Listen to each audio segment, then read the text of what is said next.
You're listening to the Faces at the Window, support for this podcast, and the following message comes from Peroxamate. If you're an individual who's relaxed about their hairstyle, choose Peroxamate and dye your hair to roughly the colour you want it. Peroxamate, your little friend who gets it broadly right. Is a registered trademark of Truly Madly Vaguely Inc. Now here's a swell song. Yeah. Pardon my tumescence, it's really not my fault. I thought this girdle would help or at least halt the giddy rise of pressure of blood to the tip, and I've lost the count of times that I burst through the zip. At parties I'm not welcome, although occasionally I am, but they're at the ones where every woman is a man. I must tell you people that it can infuriate, standing like a croquet hoop when I mitutate. Going to the swimming baths is what I seldom do. Even if I'm on my own, I have to pay for two. But I get my own back, I pretend that I'm a boat, the underwater kind with a naughty periscope.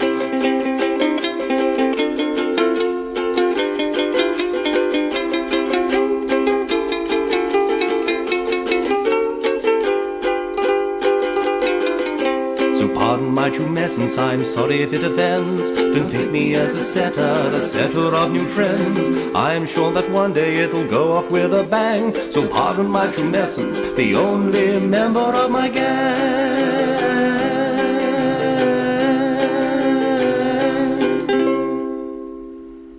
Am I redeemed now, Father? Dear listener, it's day 31 of the Faces at the Window's first ever month of sketches, which I'm afraid means it's time for a sincerity break. By now, you probably know if you like what we do. If you didn't like it, you'll surely have swanned off already. And it's nearly the end of this series. So if you'd like us to come back with a second series and to generally continue our nonsense in the medium of podcasts, videos and live shows, please consider supporting us on patreon.com, contributing to our second series via crowdfunder.com, or popping something in our tip jar at paypal.com. You'll find there are scintillating rewards for doing so. If you can't afford to do that, but would still like to support us somehow, just spread the word. Subscribe to us on Twitter, Instagram, Facebook, YouTube, and your favorite podcast app. Recommend us to your friends, and even consider leaving us a nice review on iTunes. It all helps people to discover the show, which means we're more likely to get a bit more money. After all, you wouldn't want us to starve to death, would you? Struggling artists have been known to do that, you know. Right, end of sincerity break. I bet you're glad that's over. I know I am. And with the time fast approaching, coming rapidly up to 1 o'clock, I'll hand you over to James with his special brand of things. James. Hello, welcome back. A bit of a treat for you now. We have in the studio Mr. Eric Gates, the Methuselah of pop. This is the first time Eric has been seen in any studio for over 9 decades. But even with such a long time away from the charts, his popularity has by no means dwindled. His latest composition has taken him 93 years to complete, not including bathroom breaks or days out. The song, A Trillion Men Went to Mow, has sold well over 300 billion copies since its release last Tuesday. Although only released in part, it has proved even more popular than his previous releases, namely a Googleplex Bottles of Beer on the Wall, a Full Sixpence, and his classic hit, Sing a Song of £546,000. Okay, now, live in the studio, this venerable old man, this stalwart of numerical ditties, will perform a song that I believe sums up his astonishing career. Take it away, Eric. He's not quite finished writing the last verses yet. Where's he up to? 250,000 men went to mow. Right, thanks, Jules. Well, apologies to all our listeners. That really is crashingly disappointing. I'm sure if you tune in next week, we can bring you the song in its entirety. For now, though, here is the first 3/24 of the instrumental section from When I'm 964.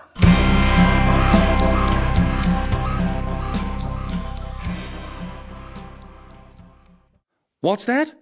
Time for one more? Oh, go on then. Hello? Hi, is that Mr. Briggs?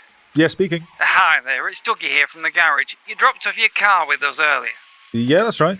Well, you brought your car in as it was experiencing a fuel leak, but in the process of looking over it, we found a problem with the brakes. The brakes? Well, I haven't had an issue with them. What's the problem? Well, you might not have had an issue with them so far, but you will, Mr. Briggs. They're virtually shot.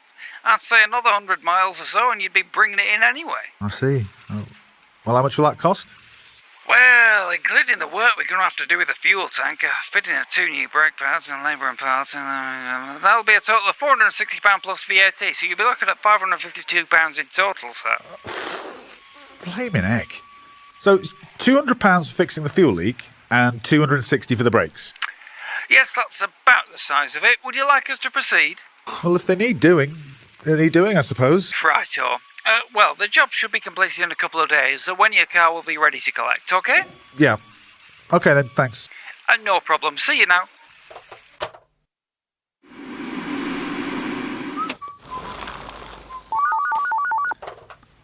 Hello? Mr. Briggs. Yes, speaking.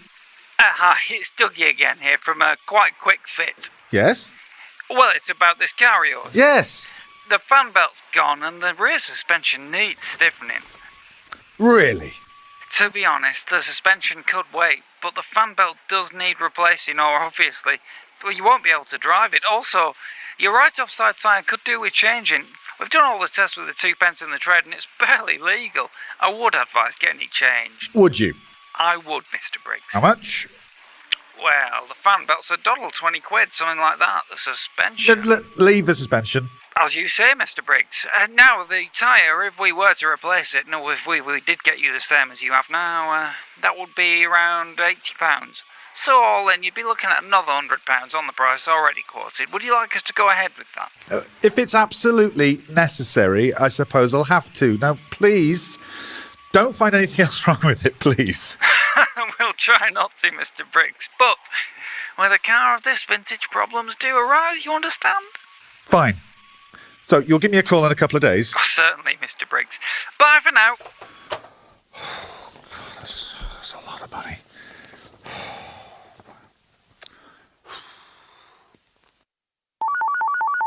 Yes? It's the garage. Oh, what is it now? Are the headlights knackered? Is the bumper hanging off? The engine missing? What? There's a body in the boot. What?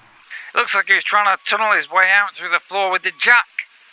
Is there any damage to the jack? No.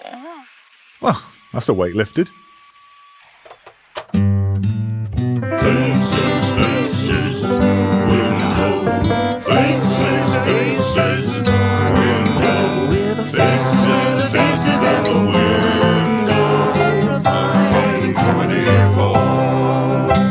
You've been listening to The Faces at the Window, written by and starring, in alphabetical order, Edward Barry, Richard Barry, Steve King, Victoria May and Daniel Thackeray, co-written and directed by Ross Kelly, and produced by The Faces at the Window. Songs written and performed by Richard Barry with accompaniment from Joel Roberts, Phill Howley, Pete Daniel, Matthew Cleghorn and the cast. Additional original music composed and recorded by Biff Roxby. Sound design and audio production by Biff Roxby. Additional sound design and editing by Dan Watkins. Recorded and edited by WR Audio at the Woodrooms Recording Studio, Salford. www.thewoodrooms.com. The Faces at the Window podcast is a co-production between Leela Local Productions, Hat Hair Productions, and Sideblade Limited. Online release is coordinated by Ambidextrous Solutions Limited. The podcast series is copyright The Faces at the Window 2019, and no material from this series may be reproduced or repurposed without permission given in writing by The Faces at the Window. For information on upcoming podcasts, videos, and live shows, visit thefacesatthewindow.com and follow us on Twitter, Facebook, and Instagram at The Window Faces. And may God have mercy on your souls. Damn it, I was going to say that. Providing comedy for.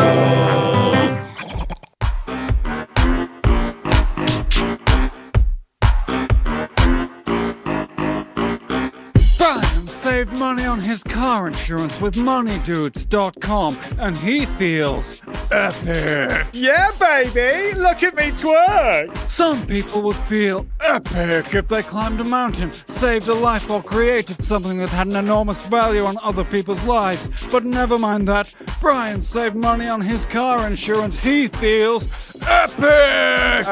What's happening? Epic isn't an adjective. Epic is used as a noun, usually a long narrative, be it a poem, film, or book, portraying a long, heroic, arduous journey. But don't worry about that. Brian saved a piddling £200 on his car insurance.